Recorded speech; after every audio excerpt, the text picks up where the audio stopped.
This was supposed to be the ultimate Jonasa Haus tarot comparison video, but alas, it wasn't meant to be, because the third edition, or the third printing rather, which is in a white box with the greenish print, is in my storage space, and I will not have the time to go there and pick it up because this has to go to Australia very soon.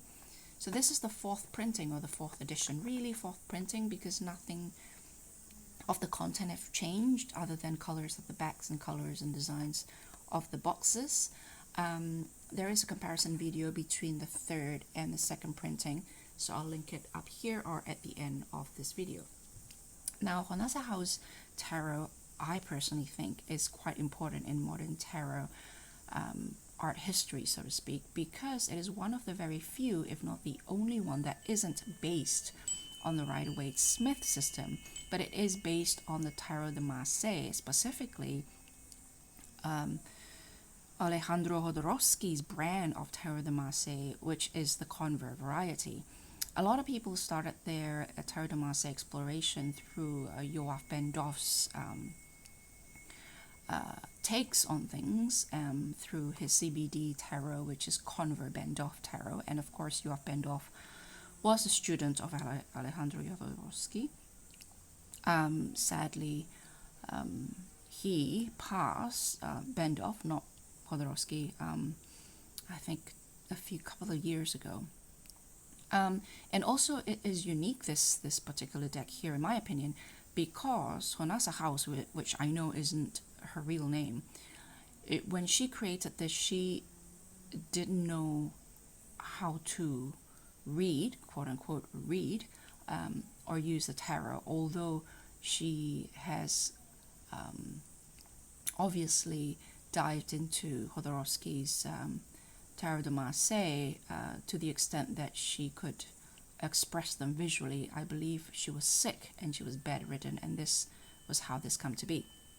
So to manage the length of this video, I am only going to show you the majors, just to illustrate the differences. So first, let's have a look at the box. As you can see here, it's a lot larger than the subsequent printing or subsequent editions.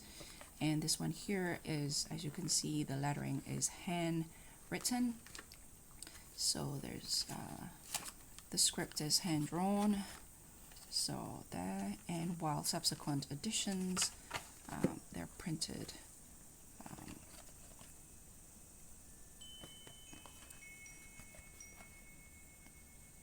The script are typesetted. So right, same here. And the same in the third printing or the third edition. Again, feel free to check a comparison between this and the third printing over here, the white box, and my comparison video. Again, I'll link up here or at the end of this video. So that's that. This one here, the box seems to be a little larger, just by a fraction, by a hair. That doesn't say anything about the deck though. Just on first impression, the last printing, the card seems flimsier and the hue seems darker to me. I know this one came from the Netherlands. This is the second printing, while the fourth printing came from Spain. So this one, I know for a fact, was printed in Spain, while the second printing, which a lot of people seem to confuse as the first printing or the first edition, was printed in the Netherlands, because it arrived from the Netherlands at my doorstep. So that's the box. I'll put that aside. So this is the fourth printing. The third printing is in storage. I don't have it with me. This is the first printing. This is the second printing. Okay, so usually the fool is at the back. And usually we start with the Magician. So as I mentioned, even without comparing side by side, when I received the fourth printing here, immediately I sense that it's darker. And so this is the first time I actually put these two side by side, and it is, you can see the hue is quite different. The cardstock is feels a little bit more, as you can see there, is a bit more, I don't know, the cardstock overall feels a bit more flimsy, that's a bit shiny. And it's not necessarily thin or thick, there's just something about the cardstock. These two are comparable. The third printing is actually thicker. The cardstock of the third printing is actually thicker. Again, feel free to check out my comparison video between the second and the third. Oh, I have autofocus now. So cool. We'll never get used to that. I usually have to poke at my screen intermittently. So as you can see here, this is slightly thicker. So this is actually really thin, the second printing or the second edition. Again, I've been told it's not a different edition if nothing's changed. Here, what I've noticed that the first is other than it's bigger, it is also with a border, which I actually prefer, to be honest. But what I want to show you is how some of the images are cropped. So if you look at that lilies, it's cropped,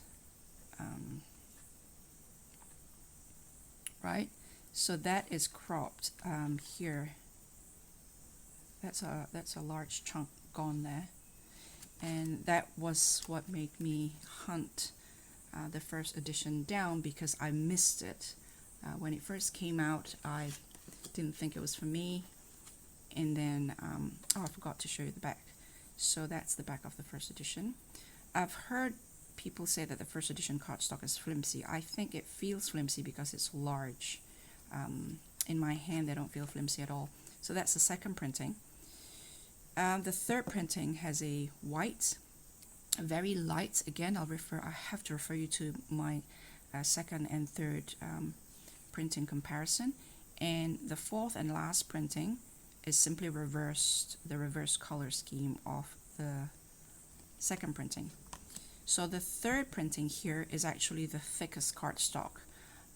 And if you can see here, yeah, let's just carry on with this. So it's the cropping really that I want to show you more than anything.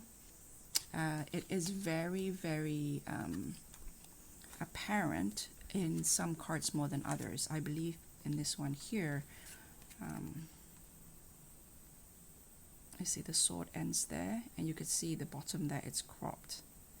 I'm sorry about the noises there. I want to close the door, but Lady Bird, I think, prefers some fresh air as she takes a nap over there. So again, the cropping there.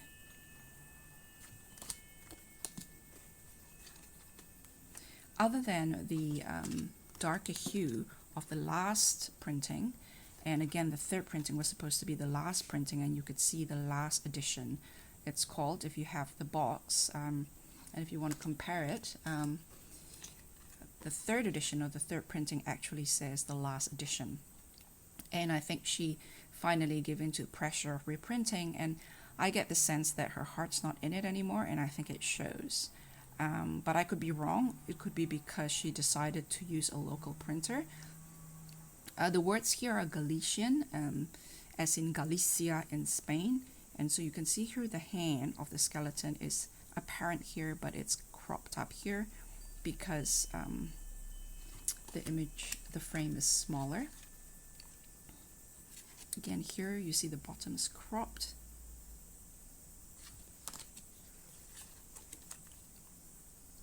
Again, the bottom's cropped there,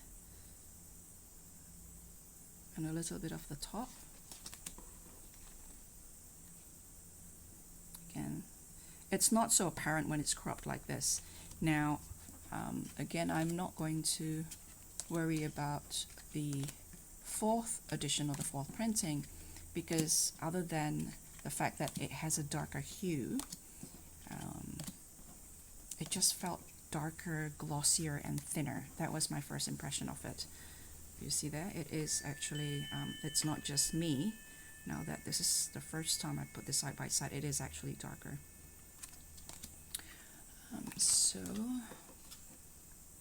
Again, the cropping at the bottom there is very, very apparent, and the very different hue of the last edition.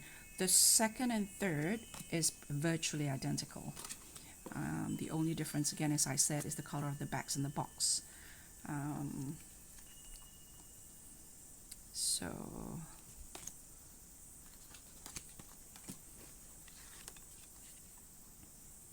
again, cropping, and the hue there just very. There's something about the printing of the fourth printing is just. I am not too fond of it. And darker, yeah, I can't quite put my finger on it, other than it feels darker and it feels more, it's like there's a fog between my eyes and what I'm looking at.